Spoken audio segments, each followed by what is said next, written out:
clear. Jeb pushed the cellar door open.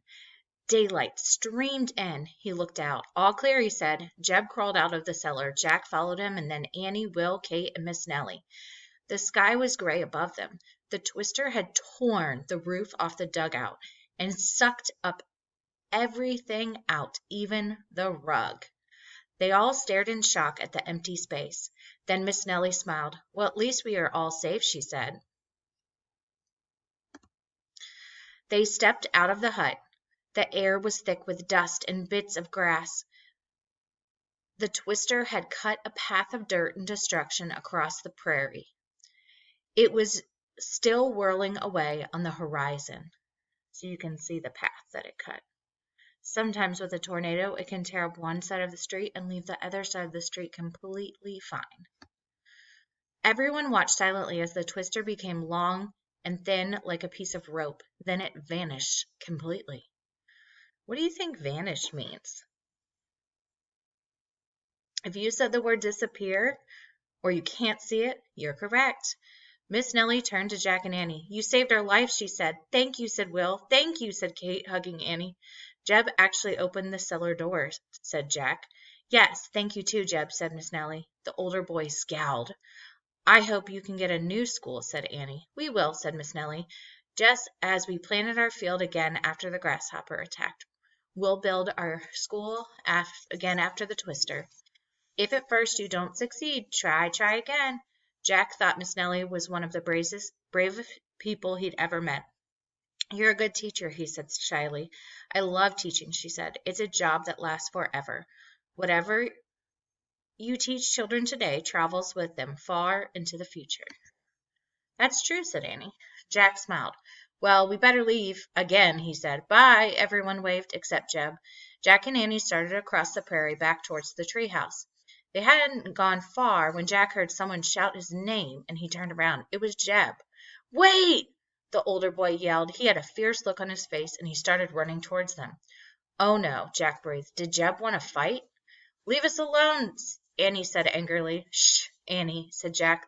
Let's see what he wants. When Jeb got close to them, he stopped. He looked right at Jack. Why did you come back, he asked. We wanted to tell you about the storm cellar, said Jack. How did you know about the cellar? Jeb said. Jack pulled their research book out of the leather bag. We read about it in this book, he said. Jeb stared at the book, and then he sighed. I aim to read someday, too, he said. That looks like a good book. Jack didn't know what to say. He was still afraid of making Jeb mad, so he just nodded.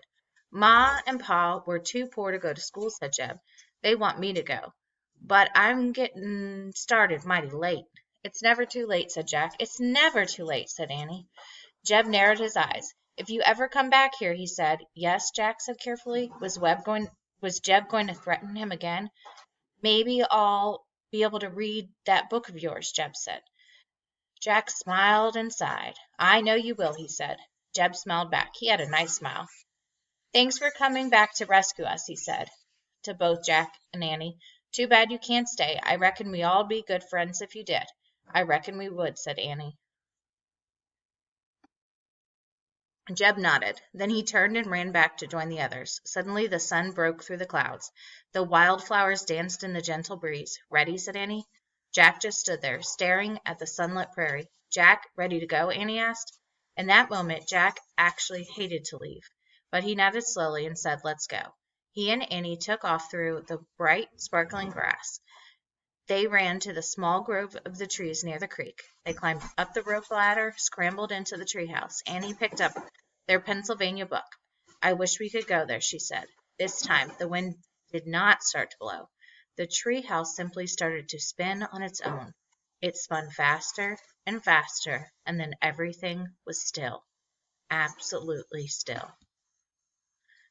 Chapter 10, The Third Riding. Jack opened his eyes. Morning light filled the treehouse. He and Annie were wearing their clothes again. Home, said Annie, smiling. Jack looked out the window. He saw their nice, cozy house in the distance. Their lawn, their sidewalk, their paved street. Life here is pretty easy compared to pioneer life, said Jack.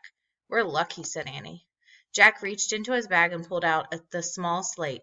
Our third writing, he said. He added the poem to the list from the Civil War, the letter from the Revolutionary War. You did just what the poem said you should do, said Annie. What do you mean? Jack asked. If at first you don't succeed, try again, Annie said. You kept trying to make friends with Jeb. In the end, you did. I guess you're right, said Jack. We have to get only one more special writing for Morgan's library, said Annie. I wonder how that will help save Camelot, said Jack. Annie shrugged. It's a mystery, she said. She and Jack looked around the treehouse. Look! Annie picked up a piece of paper lying in the corner, and she read aloud. Come back early Wednesday morning. Wednesday, man, that's tomorrow, said Jack. So, said Annie. She stared down the rope ladder.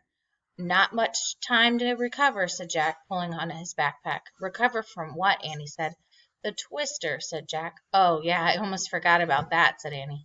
Jack smiled. Actually, the nightmare of the twister was fading from his memory, too. We must try to hold on to the good memories, Miss Nellie had said, and let go of the bad ones. The kindness of Will and Kate making friends with Jeb, the courage of Miss Nellie, these memories, Jack thought, he would never forget.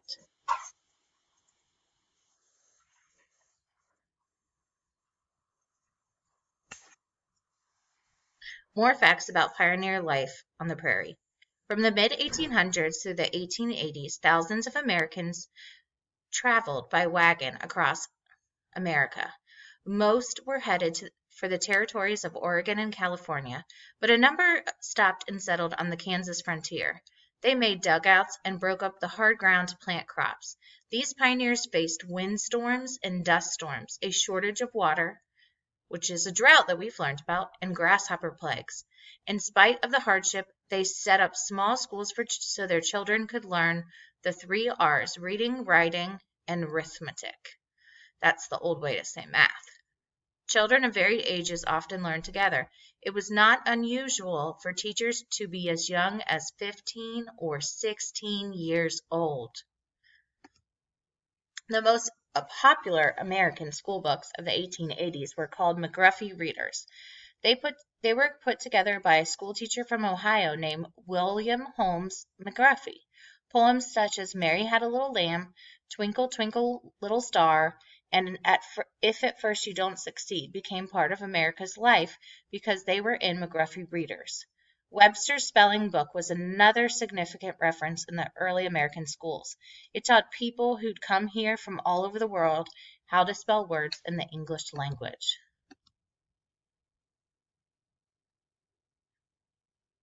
I hope you enjoyed listening to Twister on Tuesday. Up next, we're going to read about Australia as we start our unit on the continents of the United States.